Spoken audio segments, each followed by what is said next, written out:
Hello friends, educate Bharat में मैं आपका स्वागत करती हूँ। फ्रेंड्स, सी टेट पे कुछ ऐसे क्वेश्चंस पूछे जाते हैं जो बड़े ही सरल से क्वेश्चन होते हैं, लेकिन घुमा कर पूछ लिया जाता है। इसीलिए 90% बच्चे गलत करके चले आते हैं। तो मैं आज सिविक्स से उन्हीं क्वेश्चंस को लेकर के आई हूँ। 20 क्वेश्चन का एक प्रैक्टिस सेट है, तो आप ध्यान से देखिए। आज के बाद आप गलती बिल्कुल भी नहीं करेंगे। चलिए हम स्टार्ट करते हैं। हाँ फ्रेंड्स, सब्सक्राइब कर लीजिएगा, जिससे हमारी वीडियो आपको प्रॉपर तरीके से मिलती रहे। कैबिनेट सचिव के परामर्श से कौन सा कार्य नहीं होता है? फ्रेंड्स, मैं जल्दी जल्दी बोल रही हूँ, आप स्लो कर लीजिएगा। ए, नीति निर्माण में सहायता देना। बी, मंत्रालयों के बीच समन्वय करना। सी, प्रधानमंत्री को प्रशासनिक सलाह देना। डी, न्यायिक निर्णय देना। कैबिनेट सचिव कौन होता है? तो भारत सरकार का ये उच्च प्रशासनिक अधिकारी होता है। इसका मुख्य कार्य क्या होता है? तो सरकार की नीति निर्माण में सहायता करना, विभिन्न मंत्रालयों के बीच समन्वय या कोऑर्डिनेशन स्थापित करना, प्रधानमंत्री को प्रशासनिक सलाह देता है। यह पूरी तरह प्रशासनिक पद है। न्यायिक निर्णय देना इसका कोई काम नहीं होता है। आपको मैं दिखा दे रही हूँ, कॉन्सेप्ट क्लियर हो जाए इस वजह से आप स्क्रीनशॉट ले लीजिए। चलिए, वित्त आयोग के सदस्य के लिए अर्हताओं का निर्धारण कौन करता है? ए, संघीय कैबिनेट। बी, मंत्रिपरिषद। सी, राष्ट्रपति। डी, संसद विधि द्वारा। वित्त आयोग संविधान के अनुच्छेद 280 आर्टिकल 280 के तहत बनाया जाता है। संविधान में इसके सदस्यों की योग्यताओं को स्पष्ट रूप से कहीं भी निर्धारित नहीं किया गया है, इसीलिए अर्हताओं का निर्धारण संसद द्वारा बनाए गए कानून के माध्यम से किया जाता है। आप स्क्रीनशॉट ले लीजिए फ्रेंड्स। अगला प्रश्न है, क्या लोकसभा का स्थगन किसी एक व्यक्ति द्वारा किया जा सकता है? ए, हाँ, संसद का नेता अकेले कर सकता है। बी, हाँ, प्रधानमंत्री कर सकता है। सी, नहीं, केवल लोकसभा अध्यक्ष कर सकता है। डी, नहीं, यह मंत्रिपरिषद का निर्णय होता है। लोकसभा का स्थगन केवल पीठासीन अधिकारी या लोकसभा अध्यक्ष के द्वारा किया जाता है। कोई भी सदस्य या नेता इसे अकेले नहीं कर सकता है। ऑप्शन नंबर सी सही है। आत्मनिर्भर भारत योजना किस क्षेत्र में सहयोग करती है? ए, रक्षा उत्पादन में। बी, आर्थिक आत्मनिर्भरता और स्वदेशी उत्पादन में। सी, कृषि मूल्य निर्धारण में। डी, शिक्षा सुधार में। आत्मनिर्भर भारत जो योजना है, इसका उद्देश्य भारत को आर्थिक रूप से मजबूत बनाना और विदेशी निर्भरता को कम करना है, जिसके अंतर्गत एमएसएमई उद्योग, स्टार्टअप और स्वदेशी उत्पादन को बढ़ावा दिया जाता है। फ्रेंड्स, एक बार स्क्रीनशॉट ले लीजिएगा।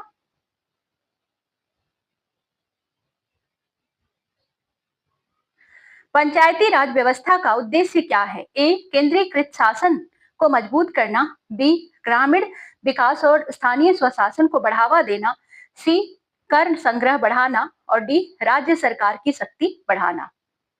पंचायती राज व्यवस्था का मुख्य उद्देश्य लोकतंत्र को जमीनी स्तर, ग्रास रूट डेमोक्रेसी तक पहुंचाना है। इसके माध्यम से ग्रामीण विकास करना और स्थानीय स्वशासन को मजबूत करना है, ताकि निर्णय ग्राम स्तर पर लिए जा सके। ऑप्शन नंबर बी सही है।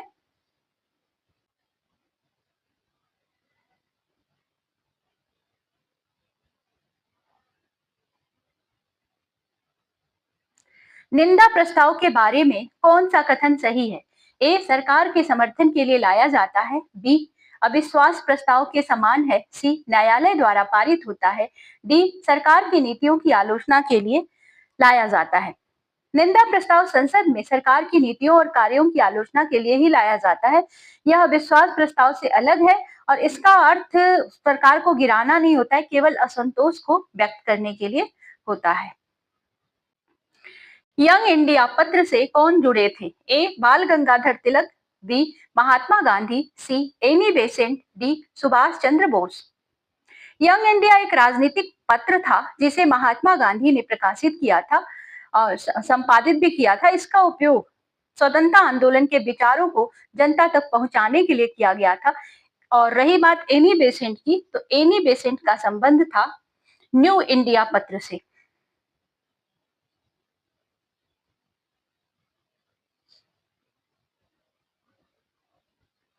मैजिनो लाइन किन देशों के बीच में थी? जर्मनी और रूस। बी, फ्रांस और जर्मनी। सी, इंग्लैंड और फ्रांस। डी, इटली और ऑस्ट्रिया। मैजिनो लाइन फ्रांस द्वारा जर्मनी से सुरक्षा के लिए बनाई गई एक मजबूत रक्षात्मक सीमा थी, जिसे प्रथम विश्व युद्ध के बाद फ्रांस की पूर्वी सीमा पर बनाया गया था। इसके उद्देश्य था जर्मन के आक्रमण को रोकना। इसमें किले, बंकर, भूमिगत सुरंगें आदि बनाई गई थी। ऑप्शन नंबर बी सही है। फ्रेंड्स, आप वीडियो को अंत तक देखिएगा, आपको महत्वपूर्ण क्वेश्चंस दिखाई देने वाले हैं और मैंने इसको ट्रिकी बनाने का प्रयास किया है। चलिए आगे बढ़ते हैं। स्क्रीनशॉट लेकर के इसको नोट कर लीजिएगा, आपके लिए फायदेमंद है। ग्राउंड जीरो कहाँ तक स्थित है? ए इंदिरा पॉइंट, बी न्यूयॉर्क, सी Sriharikota, D Chandni Chowk. Ground zero जो शब्द है इसका प्रयोग प्रसिद्ध रूप से न्यूयॉर्क में वर्ल्ड ट्रेड सेंटर पर जब 2001 में 11 सितंबर 2001 को जब आतंकी हमला हुआ था, इसी स्थल के लिए किया गया था। यह वह स्थान है जहां पर दोनों टावर, वर्ल्ड ट्रेड टावर के पूरी तरह नष्ट हो गए थे। ऑप्शन नंबर बी सही है, न्यूयॉर्क।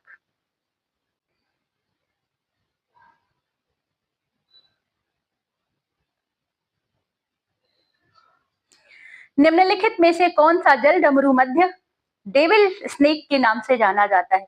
ए होर्मुज जल डमरू मध्य, बी बास्फोरस जल डमरू मध्य, सी मलक्का जल डमरू मध्य और डी पनामा नहर।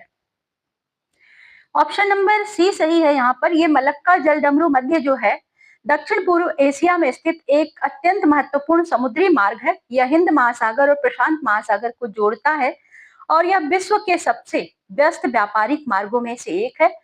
संकीर्ण मार्ग है और यहाँ पर बहुत ज्यादा डाकुओं का आतंक हमेशा रहता है, समुद्री डाकुओं का।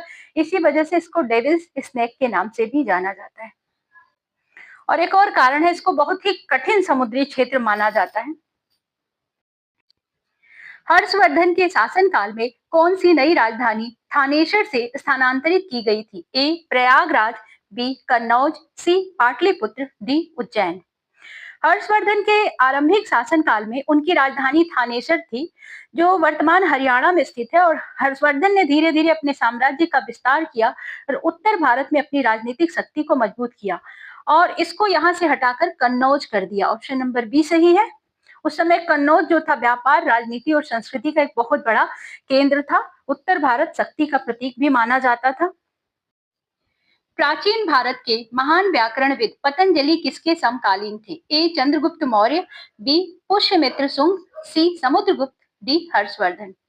पतंजलि प्राचीन भारत के अत्यंत प्रसिद्ध व्याकरणविद थे और इन्होंने संस्कृत व्याकरण पर आधारित एक प्रसिद्ध ग्रंथ महाभाष्य की रचना की है। महाभाष्य, ध्यान दीजिएगा फ्रेंड्स, इसको याद कर लीजिएगा क्योंकि अक्सर पूछ लेता है कौन से ग्रंथ की रचना पतंजलि जी ने की।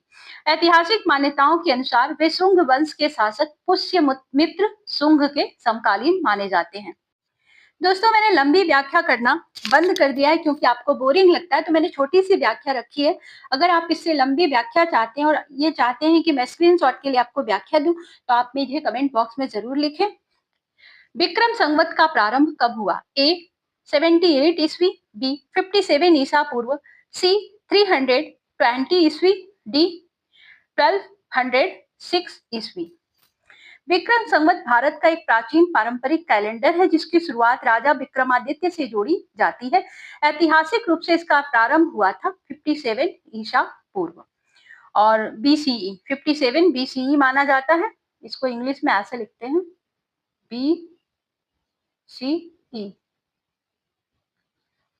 और यह संवत आज भी भारत में धार्मिक कार्यों, त्योहारों और पंचांग गणना में व्यापक रूप से उपयोग किया जाता है।